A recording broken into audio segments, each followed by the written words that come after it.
Hey guys, and today once again I'm going to be doing another GTA 5 video.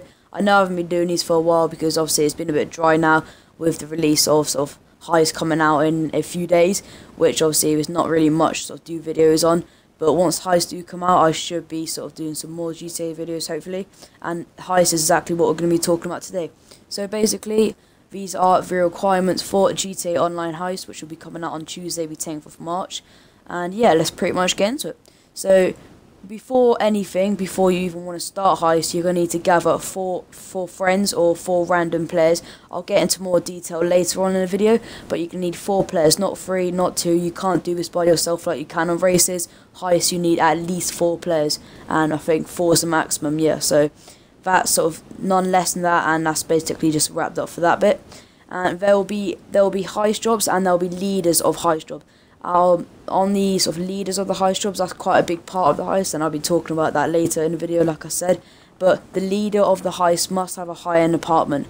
If you don't really know what I mean by high-end apartment, it kind of means the ones that are more premium, the ones that cost a few £100,000, which have like a planning board, which contains like a desk, prep work, stuff, all the planning boards and all the requirements for actually planning and making your heist as good as possible, and planning it out as well as possible. So yeah, you're gonna need that, and obviously you need to stack up some money. That's why I'm doing this video early, so you guys can kind of get buy yourself some time to actually buy guns. You need to earn money, do some races just before heists do come out. And for people who actually maybe a low level or maybe a high level, you're kind of in luck, because you need the minimum requirement to do heist is level 12. I think this is kind of a low level, bearing in mind sometimes on races you're gonna have to be level 50, maybe 40, maybe even 100, maybe higher, which is also quite bad when you can't really do races, and it's quite a disappointment.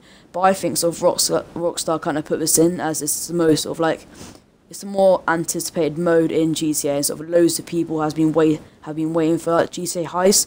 So I think it's kind of being fair that they're actually putting this in place. So yeah, we'll go on to another point.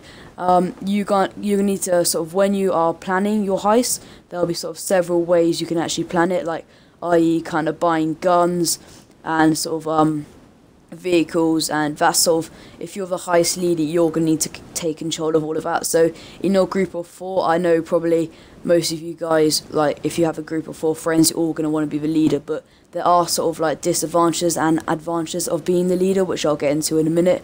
And there's different ways that you can actually kind of deal with being the leader and who's actually going to be it. So there are like I said, there are disadvantages and advantages, which the disadvantage is if you're the heist leader, you have to buy everything. You're going to have to sort out all the vehicles, you're going to have to buy all the outfits, you're going to have to buy all the guns, and you're going to have to take control of everything. So all of that's coming out of your GTA bank account, and not of the crew members, who are the other 3, for example. So that's the disadvantages, but the advantages, which are pretty good, so that's why you're going to be doing this, is because you can decide what cut people get. So I think kind of Rockstar put this in place because as a heist leader, there could be debate about what cut you can decide and what your crew members are going to get.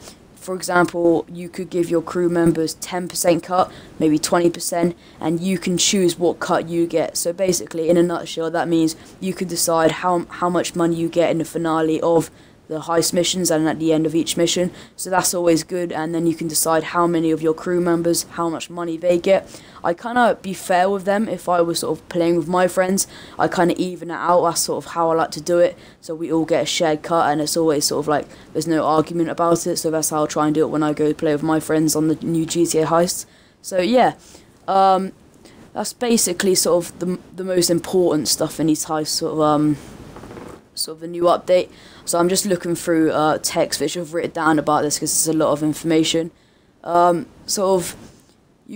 as if you're not the heist leader, don't worry about it. So you all have as much as an advantage as anybody else. So as the heist leader, the heist leader can control what jobs you get, i.e. a shooter, a hacker, or I don't know, maybe a vehicle kind of getaway person, so the person who's driving away. So that's pretty much it. All this isn't 100% true. Some of it was from IGN, and they've literally gave us all the information, which I've talked about in this video. So yeah, it's not 100% legit, but it's most likely. And that's what IGN have given us. Yeah, and also just before I do put this video to a stop, just want to say, Lester, who is the person, as you'll see in story mode, who is sort of runs all the heists in the story mode in GTA, he will be contacting the leader, the person who's running all the GTA Online heists, and I'm assuming that's the person who is kind of has the high-end apartment, and the person who has the planning board and everything, the person who's actually setting up all the guns, the vehicles, and putting like the positions on your sort of crew members. That's pretty much it for this video. If you did find it informative and you did find it helpful, please do leave it a like, subscribe if you're new, and I'll see you in my next video. Goodbye.